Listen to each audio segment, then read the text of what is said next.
তোরা কেমন আছো তোমরা সবাই? আশা করি সবাই ভালো আছো, সুস্থ আছো। আমি তোমাদের কাছে আজকে ছোট্ট একটা নিম পাতার ব্লগ ভিডিও নিয়ে হাজির হলাম।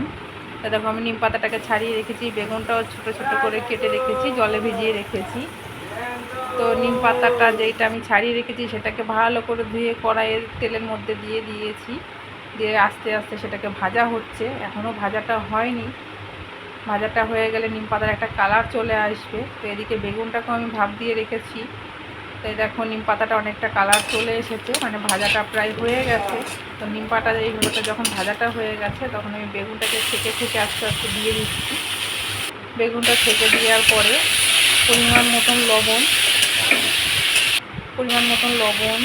পরিমাণ মতন হলুদ আমি দিয়ে দিলাম। দিয়ে সেই বেগুন আর নিম পাতাটাকে ভালো করে নাড়াচাড়া করতে করতে সুন্দর রকম ভাজা হয়ে যাবে।